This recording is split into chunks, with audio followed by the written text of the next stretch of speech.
Hey guys, in this episode I want to talk to you about why you should never doubt yourself, because I almost doubted myself with this one song, and if I hadn't have done what I did, what I'm going to tell you in this episode, it would have cost me probably tens of thousands of dollars, and so you should never doubt yourself. So let's jump into this. I spent the last 14 years playing over 1,000 shows, touring 22 different countries, and become a top 40 Billboard charting artist. I fired my record label to go out on my own as an independent artist, to market and release my own music, selling thousands of albums and millions of streams. The question I always get is, how did I do it without a label and sell even more music? This podcast is here to show you the way. Join me and follow along as I learn, apply, and share marketing strategies to grow my music business and a loyal fan base. So yesterday I sent an email out to a music supervisor or a music publishing house that I've worked with, and I'd sent them a song a month before that was kind of EDM leaning, and they liked it, but they didn't go for it, you know? And so I had another remix of a song that I had gotten maybe a few weeks after that, and I thought, man, this is awesome. I loved it. I'm going to release it. But I'm not going to send it to them because they didn't like the last EDM one. But I was listening to it again, and I was just like, man, and we were talking about some other music that I was going to be doing and writing with some other producers and stuff like that for TV and film. And I thought, man, and then they were kind of like, well, we're excited to hear new music. And I was like, you know what? I'm just going to send this to them because, like, I really think it has a lot of sync lines and had a really good intro building up to it. It's for my song No Plan B, and it was kind of like at the beginning of it, it's kind of like, there's no turning back. No turning back. And it just has a lot of different sync lines that I could see in a film, to be honest.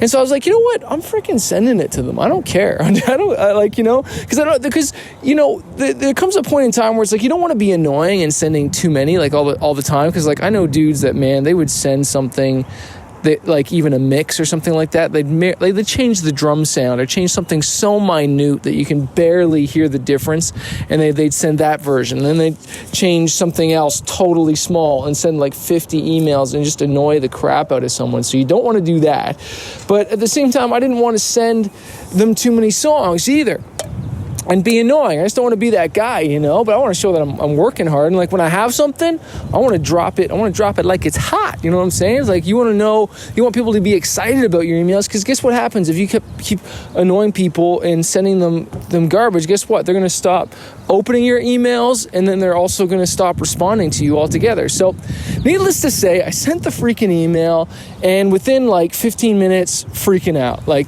they literally said, like, this song is totally bad A. Like, they just freaking loved it. And I was like, yes, you know. And they're like, hey, we had a couple of notes and stuff like that. Are you open to that? Like to changes of it. We had just had a few suggestions. And I was like, absolutely, send me the notes, man. Send me the notes. I'll fix whatever you want me to fix, you know.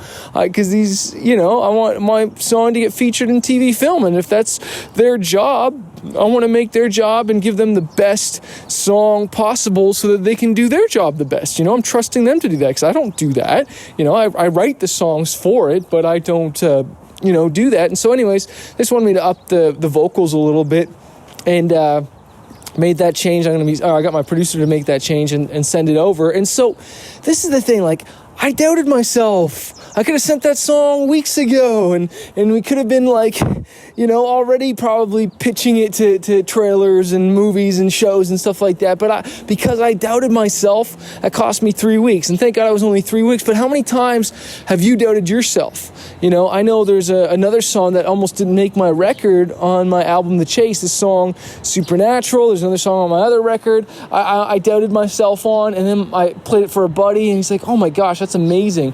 You got to finish that, because it was like just a demo, you know. And so I just really want to encourage you, you know, don't doubt yourself. You might have something really awesome. Send the freaking email. Ask, you know. Send the email. Make the phone call. Reach out to the person. They might just say, I love it. They might just say, yes, I want to work with you. They might just say, yes, we want to book you for that show, you know. Because like sometimes we get a great idea and we talk ourselves out of it before we even do it, and could be missing out on so much amazing opportunity. So I hope that encourages you. I hope that inspires you. Go reach out to that person that you know you were supposed to right now. Stop listening to this podcast or pause it and then go do that thing that you know you're like, oh, I've been sitting on that. I wasn't too sure what they would say and I'm kind of holding it back and I was letting fear hold me back. Look, if, courage isn't the absence of fear, courage is the willingness to act despite the fear. And if you want to conquer fear, do that which you're afraid to do, and the death of fear is certain, okay? Do that which you're afraid to do, and I promise you the death of fear is certain, Now, am I going to start blasting them with all these songs and stuff like that now? No. I'm definitely, if I feel in my heart something good about something, I'm not going to let that fear or doubt that I'm not good enough to step out and do it, Because, there's a lot of people that have these massive opportunities that aren't even that talented necessarily, but they just didn't doubt themselves. And, you and me can be on the sidelines going, oh, they're not that good. No, they're not good. Well, I think it was Les Brown said this guy that wasn't very good at speaking. He was speaking in front of this crowd and making really, really good money. And from stage, he said this. He said, hey, guys, I know I'm a monotone speaker. I know that I'm not that great of a speaker, but I represent the thoughts and the dreams that you refuse to act upon. Holy crap. I'm going to say that again. I know I'm not that good. I know maybe my speaking or whatever, my songs are boring, not that good, but I represent the thoughts and dreams that you refuse to act upon. Oh my goodness, I hope that hits you guys really, really hard. You've got thoughts, you've got dreams. How many ideas have you had, but you don't act upon them because you're too afraid, you're too scared. And so you just let another day go by, another week go by, another month go by. There's two pains you can go through. You can go through the pain of taking action and the pain of, getting, denied, rejected. Yeah, I've got rejected by that company before, whatnot. That's okay. I swing again. You can go through that pain of people saying, oh, that song's not good enough, or people not buying it or whatever. Or you can go through the pain of regret, wishing, wondering, oh, what if I had have done that? And let me tell you, the pain of regret sucks.